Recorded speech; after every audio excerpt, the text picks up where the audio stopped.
Selamat malam, salam sejahtera. Terima kasih karena bersama dengan saya di Nazilin Unity Channel. Isu yang paling hangat pada malam ini melibatkan projek Jana Wibawa yang hari ini disahkan bahawa pegawai SPRM dan Datuk Roy diheret ke mahkamah esok. Wow. Kalau anda masih ingat, ini adalah projek yang dilaksanakan semasa pentadbiran Muhyiddin Yassin. Ada banyak sekali projek-projek dalam pentadbiran Muhyiddin Yassin yang menjadi amat kontroversi buat masa ini. Seorang individu yang dikenali sebagai Datuk Roy dan seorang pegawai Suruhanjaya Pencegahan Rasuah Malaysia SPRM akan didakwa di Mahkamah Session Kuala Lumpur esok. Yang saya suka untuk ulasan kali ini ialah kita amat yakini SPRM sekarang. Bagaimana saya boleh katakan seperti itu? Kenapa saya yakin SPRM boleh dipercayai? Kerana bayangkan SPRM sendiri membawa SPRM ataupun SPRM sendiri mendakwa pegawai SPRM yang turut terlibat dalam rasuah. Ini bermaksud bahawa SPRM tak memilih buluh pada masa ini. Mereka tetap menjalankan tugas tanpa pilih kasih. Ini adalah sesuatu yang sangat luar biasa dan amat kita kehendaki. Bagaimana dengan anda? Apa pendapat anda tentang tangkapan oleh SPRM terhadap SPRM? Adakah ini juga menunjukkan bahawa SPRM amat telus dalam melaksanakan tugasan mereka pada masa kini? Saudara-saudara, peguam lelaki itu iaitu Fahmi Abdul Moin ketika dihubungi mengesahkan perkara itu, dia juga memberitahu pertuduhan akan dibuat di bawah Seksyen 16 dalam kurungan E Akta SPRM 2009. Ia membabitkan kesalahan meminta, menerima atau bersetuju untuk menerima suapan untuk diri sendiri atau orang lain sebagai dorongan atau ganjaran atas sesuatu transaksi yang akan berlaku. Kata Fahmi menambah lagi, Datuk Roy dan pegawai SPRM terbabit akan menghadapi dua pertuduhan di hadapan Hakim Azura Alwi. Datuk Roy itu juga akan menghadapi satu lagi pertuduhan di hadapan seorang lagi Hakim, Suzana Hussein. Pada 13 Mac yang lalu, lelaki terbabit ditahan selepas menyerah diri kepada SPRM selepas dia dikehendaki untuk membantu siasatan kes skim Jana Wibawa. Dia kemudian dikenakan perintah reman beberapa kali oleh Mahkamah Magistrat. Bagi pihak berkuasa setakat ini, sudah mendakwa 3 ahli politik termasuk bekas Perdana Menteri Muhyiddin Yassin dan bekas Ketua Penerangan Bersatu Wan Saiful Wanjan berhubung skim Jana Wibawa. Skim Jana Wibawa ialah satu skim yang sebenarnya dapat membantu Bumi Putra. Namun kerana skim ini telah pun diseleweng dan telah didakwa, telah pun melibatkan beberapa hal termasuk menyalahguna kuasa dan juga penggunaan ataupun menerima, membabitkan meminta, menerima atau bersetuju untuk menerima suapan, maka skim ini telah pun menjadi amat kontroversi. Sehingga kan Muhyiddin Yassin sendiri, iaitu bekas Perdana Menteri Malaysia, dan juga Wan Saiful Wanjan yang juga Ketua Penerangan Bersatu telah pun didakwa di mahkamah.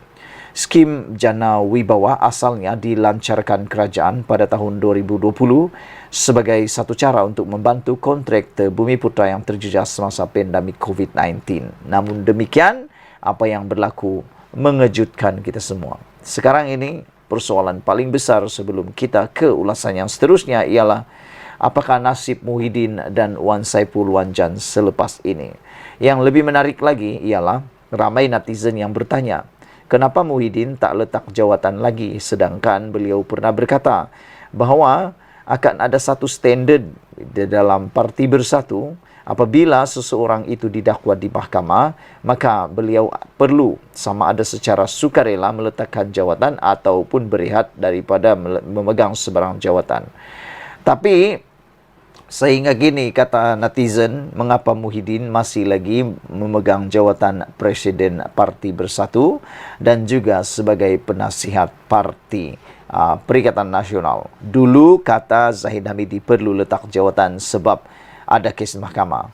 Selalu mempersenda Zahid Hamidi supaya letak jawatan. Tapi sekarang apa yang dia kata kini kena pada batang hidung sendiri.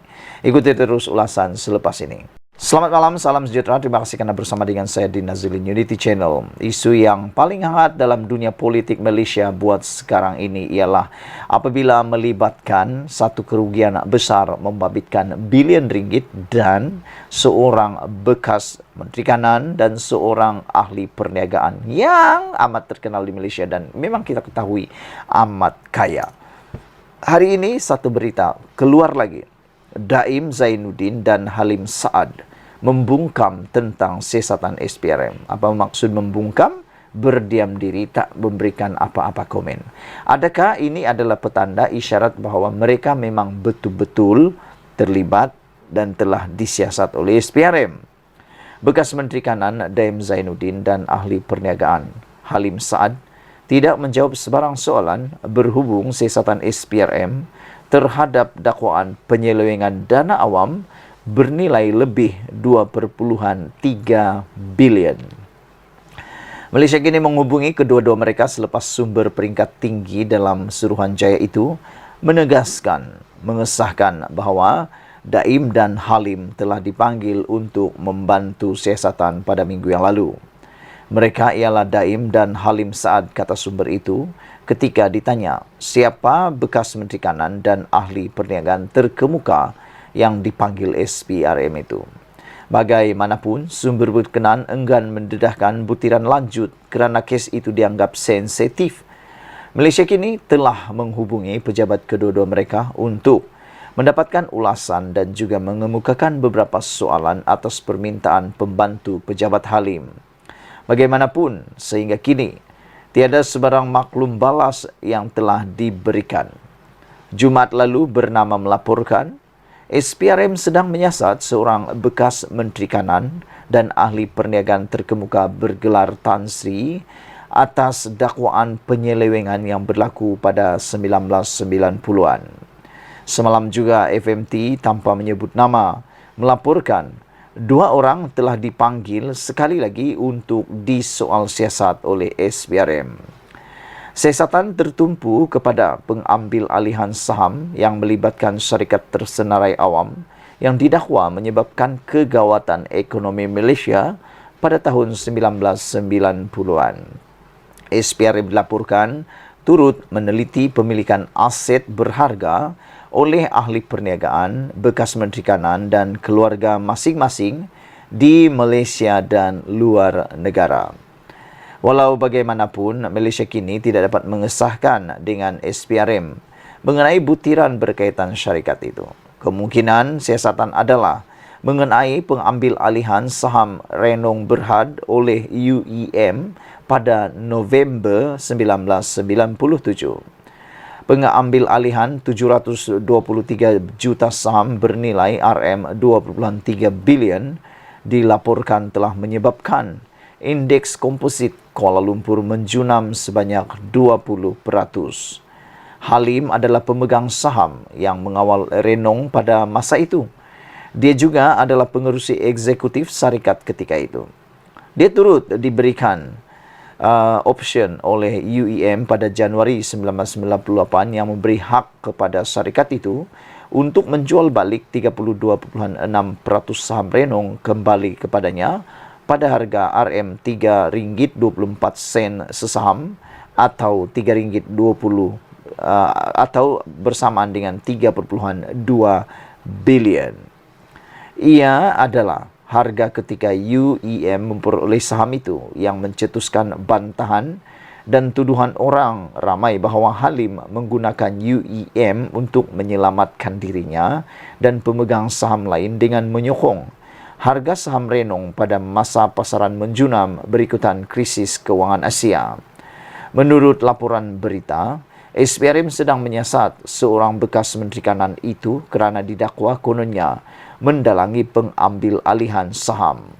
Daim, 85 tahun, pernah berkhidmat sebagai Menteri Kewangan II Menteri Keuangan sebanyak 2 kali dalam tempoh pertama Dr. Mahathir Mohamad sebagai Perdana Menteri dari tahun 1981 hingga 2003. Dia juga dilantik sebagai pengerusi jawatan kuasa penasihat khas ECEP ketika Mahathir sekali lagi menjadi Perdana Menteri pada 2018. Minggu lalu, Bernama melaporkan bahawa siasatan SPRM adalah kesinambungan dan lanjutan daripada pendedahan dokumen-dokumen sulit oleh International Consortium of Investigation Journalists ICIJ berhubung transaksi-transaksi yang disyaki berlaku di beberapa pusat keuangan luar pesisir. SPRM telah merakamkan kenyataan kira-kira 14 saksi dalam beberapa minggu lalu. Berhubung siasatan ini termasuk daripada ahli perniagaan termuka-muka dan seorang bekas menteri, Menteri Kanan mengenai dokumen sulit yang didedahkan oleh kertas Pandora, kata sumber itu. Kebocoran kertas Pandora berlaku pada tahun 2021 apabila sumber tanpa nama berkongsi dengan ICIJ 2.94 terabyte fail keuangan sulit berjumlah lebih daripada 11.9 juta dokumen dan rekod lain daripada 14 penyedia perkhidmatan luar pesisir yang menubuhkan dan mengurus syarikat cengkerang sel dan amanah di kawasan perlindungan cukai sekitar dunia. Berikutan kebocoran itu, bekas Menteri Keuangan Daim Zainuddin membidas Malaysia kini atas apa yang didakwanya sebagai obsesi yang tidak berkesudahan portal berita itu terhadapnya. Ini selepas Malaysia kini menyiarkan laporan mengenai pegangannya di luar pesisir. Sekian dulu untuk kali ini. Jangan lupa tinggalkan komen anda. Kita jumpa lagi. Bye-bye.